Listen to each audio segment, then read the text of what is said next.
Como vocês estão, meus parceiros de leitura, parceiras de leitura?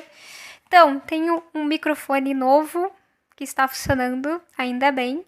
E tenho o livro do Fernando Pessoa, que também está funcionando, ainda bem. Então, a gente tem tudo para começar essa nossa leitura conjunta. E temos o chat ao vivo aqui do lado, que você pode comentar, tá? E eu vou responder. Nesse vídeo é gravado, mas eu vou estar ao vivo no chat respondendo vocês, de olho no que vocês estão falando. Porque o objetivo é realmente fazer uma conversa sobre interpretação conjunta aqui sobre o livro. Uma leitura ao vivo, assim, uma coisa bem dinâmica. Como se fosse um reaction, só que de livro. Então, já fica à vontade, senta, pega o seu copo de água, que a gente vai começar aqui nesses próximos 15 minutos.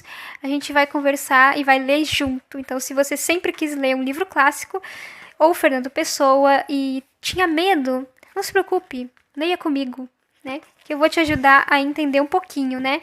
Vale lembrar, eu sempre falo isso nos meus vídeos, que a interpretação de cada um é pessoal. Então, a minha interpretação não é absoluta, certo? E eu também posso cometer erros, eventualmente, por alguma falta de experiência ou alguma falta de conhecimento mais aprofundado sobre a literatura do Fernando Pessoa. Acontece, tá? Mas o objetivo, a leitura conjunta se chama conjunta justamente porque a gente vai contribuindo com interpretações diferentes. Então, vocês colocam suas interpretações, eu coloco as minhas e assim a gente vai crescendo, tá? É sempre uma soma. Beleza, então, na última leitura conjunta, sem mais delongas, tá?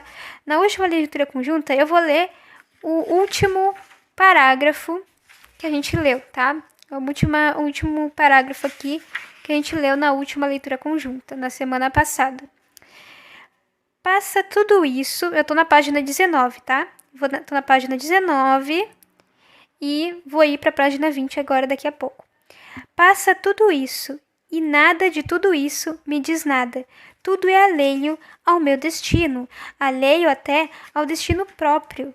Inconsciência, carambas, ao despropósito, quando o acaso deita pedras, ecos de vozes incógnitas, salada coletiva da vida. Então ele estava observando a praça, a alfândega, né, Lisboa, a rua que ele mora, as pessoas que estavam passando, estava observando os casais, as costureiras, e percebeu que havia ali, que eles estavam totalmente alheios à vida, estavam totalmente alheios. Nenhuma dessas pessoas sabe que o Bernardo Soares estava olhando para elas, né? E ele também, né? A existência dele é completamente alheia a essas pessoas. E é assim a vida. E ele chama essa mistura de salada coletiva da vida. Isso, minha gente, é linguagem poética. Porque ele estava fazendo aqui uma metáfora, né? Falando de salada, porque salada é uma mistura de legumes, vegetais, né? Às vezes frutas. Salada é uma mistureba, né? Então, salada coletiva da vida. Coletiva, né? Porque todos é coletivo. Somos espécies que andam em conjunto. Então, salada coletiva da vida, porque a vida é assim, interessante. Vamos continuar no 4 aqui, né? Eu não vou chamar de capítulo, né? A gente, não sei como é que chamam isso, mas talvez capítulo seja interessante. Vamos pro capítulo 4, que tá na página 20. E do alto da majestade de todos os sonhos, ajudante de guarda-livros na cidade de Lisboa. Tá, agora ele tá falando dele mesmo, ajudante de guarda-livros. Mas o contraste não me esmaga, liberta-me, e a ironia que há nele é sangue meu. O que deveria humilhar-me é a minha bandeira, que desfraldo, e o riso com que deveria rir de mim é um clarim com que saúdo e gera uma alvorada em que me faço. Essa parte é um pouquinho complicada de entender. Tá.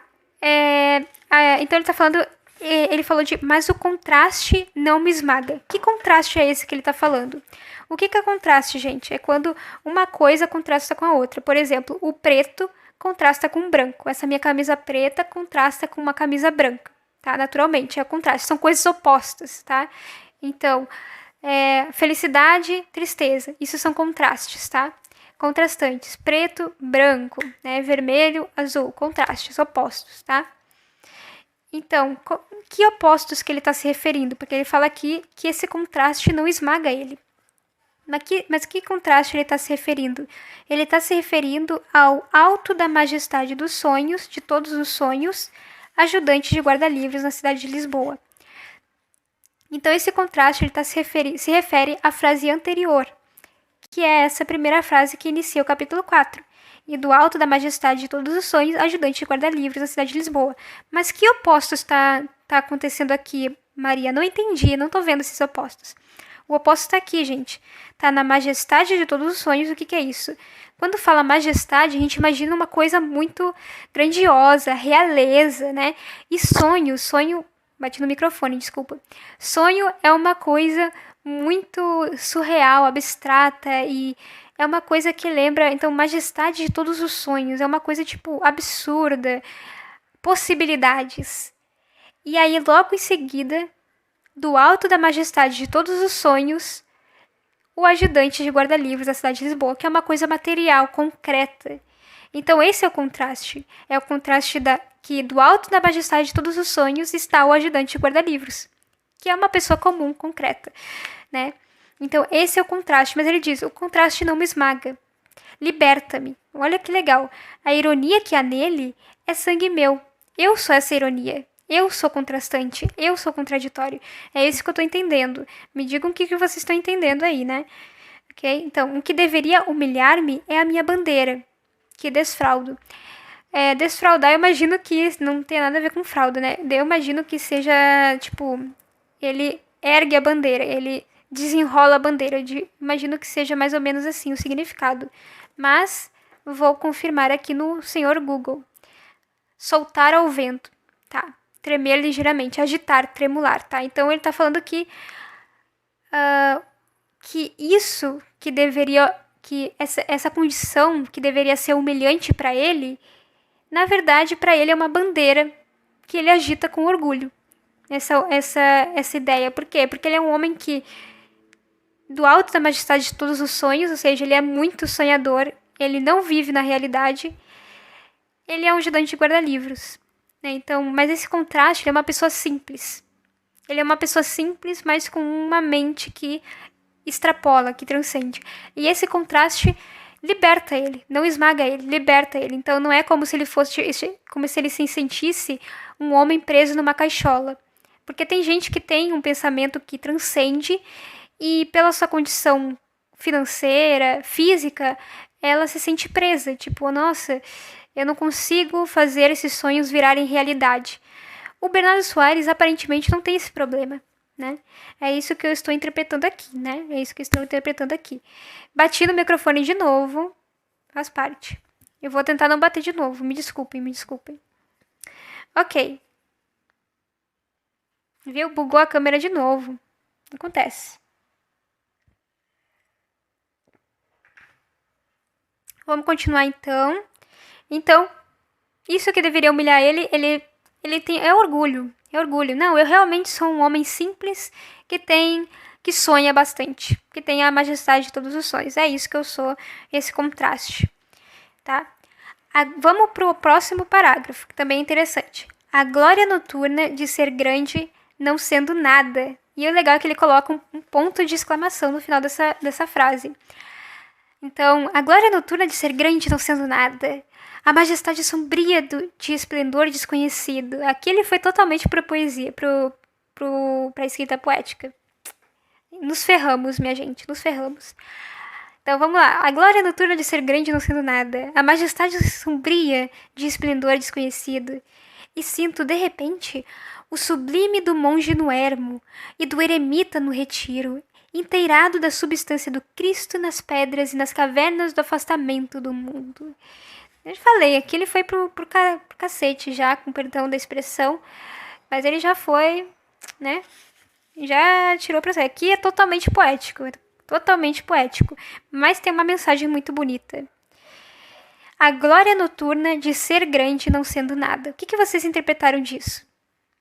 A glória noturna de ser grande não sendo nada, ou seja, ele é grande não sendo nada, ou seja, ele não precisa ser o fodão de todos, ele não precisa ser o top topzera, ele não precisa ser o presidente de um país, o rei de tudo, o CEO de uma grande empresa, para ser grande.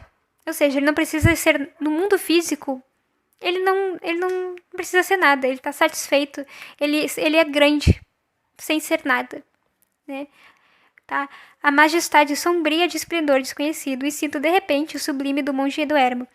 Essa palavra sublime é muito interessante.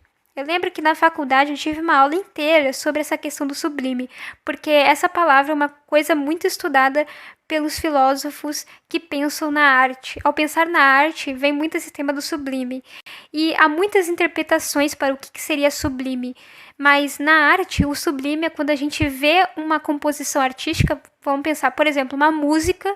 Vamos pensar, peguei uma música lá Pô, esqueci o nome do cara. Tá ok. Bati no microfone de novo.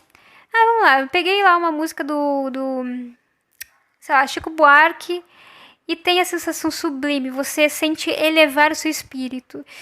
Mas o sublime é meio que um temor e um respeito ao mesmo tempo. É uma coisa bem complexa. Mas nesse caso, no livro aqui do Bernardo Soares, está falando de algo sublime, algo único. Ele está sentindo o sublime, ou seja, o transcender, o único, de um monge no ermo. Ou seja, ele está se sentindo como se fosse um monge no ermo. Agora, o que é ermo? Essa é uma boa pergunta. Vou pesquisar. Um lugar deserto, despovoado, solitário. Então, monge num lugar deserto. Então, geralmente os monges vão para o deserto, lugares solitários, meditar.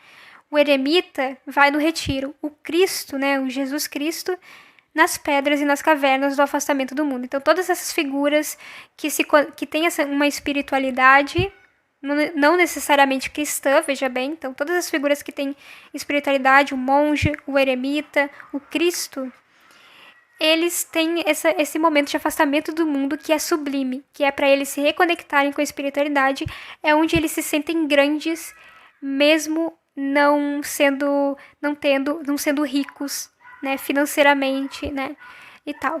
Então, eles não precisam de bens materiais para se sentirem ricos. Eles são ricos de alma, eles são grandes dentro de si. É isso o que o Bernardo Soares está sentindo nesse parágrafo.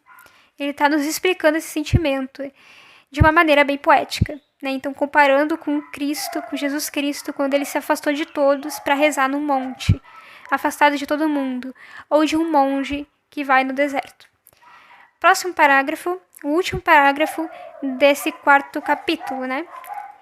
E na mesa do meu quarto absurdo, reles, empregado e anônimo, escrevo palavras como a salvação da alma e douro-me do poente impossível de montes altos, vastos e longínquos, da minha estátua recebida por prazeres e do anel de renúncia no meu dedo evangélico, joia parada do meu desdém estático. E aqui é muito legal, porque na estrofe anterior que a gente leu, né, a glória noturna de ser grande não sendo nada, né, e nas cavernas do afastamento do mundo. Esse parágrafo que a gente leu anteriormente, ele é bem, você percebe que ele é bem abstrato, ele fala de coisas abstratas, ele fala de uma espiritualidade, ele traz o assunto de religião, ele usa palavras, isso que é importante, gente, ele usa palavras que nos trazem aquele sentimento de espírito, de transcender. Que palavras são essas? Glória, majestade, esplendor, sublime, monge, eremita, Cristo, afastamento do mundo. Todas essas palavras remetem a uma coisa mágica. Só que aí na estrofe seguinte, logo abaixo, já chega meio que dar essa oposição, esse contraste que eu falei para vocês. Na mesa do meu quarto absurdo, reles, empregado e anônimo. Então, depois dele transcender por Cristo, ele volta para o quarto dele, reles, empregado, anônimo, apenas o CLT comum, né? Escrevo palavras como a salvação da alma. Então, ele escreve palavras como salvação da alma e douro-me do poente impossível de montes altos, vastos e longínquos. Ou seja, ele encontra refúgio do poente impossível de montes altos, vastos e longínquos. Ou seja, são inalcançáveis, né?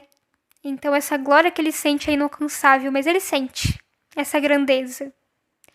Então ele tá meio que falando assim: eu sonho acordado. Eu sonho acordado e eu não me sinto preso por ser um CLT. Eu não me sinto preso por ser anônimo. Né? Eu escrevo palavras como salvação da minha alma, mas eu não espero nada delas. Eu não espero ajudar. Tipo assim, não me importa se essas palavras vão ajudar alguém ou não. Sabe? Eu só escrevo e eu me satisfaço com sonhos. Né? É exatamente, a gente volta para o primeiro parágrafo. Então, percebe como esse texto do quarto capítulo é bem fechadinho. Todos os textos aqui são fechados, mas é bem fechadinho. Ele traz esse tema dos contrastes, e explica como é que ele se sente nesse contraste. E mostra que ele realmente não tem vergonha de ser um ajudante de guarda-livros e ter sonhos altos, né? Interessante isso. Então é isso, né, gente? Então é isso. A gente vê que ele tá aqui. Acho que já deu para entender um pouquinho melhor esse capítulo. Me escrevam o que vocês acham desse capítulo, o que vocês acharam. E vamos iniciar já a leitura do capítulo 5, para fechar. Porque aí já deixa, é como se fosse uma novela, né? A gente fecha com um gostinho de quero mais. Então, capítulo 5, na página 20, começa com tenho diante de mim. Tenho diante de mim as 2 páginas grandes do livro pesado. Eu também, eu tenho as páginas do livro pesado, mas no caso não só apenas 2, vamos lá. Tenho diante de mim as 2 páginas grandes do livro pesado. Ergo da sua inclinação na carteira velha, com os olhos cansados, uma alma mais cansada do que os olhos. Para além do nada que isto representa, o armazém até a Rua dos Douradores enfilera as prateleiras regulares, os empregados regulares, a ordem humana e o sossego do vulgar. Na vidraça há o ruído do diverso, e o ruído diverso é vulgar, como o sossego que está ao pé das prateleiras. Ele está falando, então, do seu ambiente de trabalho como ajudante de guarda-livro, só que de uma maneira poética, né? Como sempre, nosso Bernardo Soares, já percebemos que ele é poeta, esse maluquinho, com todo respeito, né? Chama ele de maluquinho com carinho, né? Esse maluquinho, ele é bem poético, né? Então, talvez nesse capítulo 5 ele nos explique mais sobre o trabalho dele, o que realmente é um ajudante de guarda-livros. Vamos aguardar cenas dos próximos capítulos. Então é isso, gente. Né, curtam, não se inscrevam de se inscrever, não se esqueçam, olha como eu tô errando, nossa, minha dicção. Não se esqueçam de se inscrever no canal, né, porque eu vou estar sempre postando, fazendo mais essas leituras conjuntas, e aí a gente pode participar junto no chat. Eu quero sim fazer elas em live, ao vivo, mas para isso eu preciso de mais engajamento, para ter certeza de que vai ter gente, pra gente poder conversar e tal. Então, me ajude a crescer, né? Curta, comente e compartilhe com alguém que queira ler clássicos, que tá precisando ler Fernando Pessoa, né? Para que seja uma coisa mais divertida, para que seja leve, né? O objetivo aqui é tornar as leituras dos clássicos mais leve, mais divertido. Então, espero ter conseguido e nos encontramos na semana que vem no mesmo horário. Beleza? Até!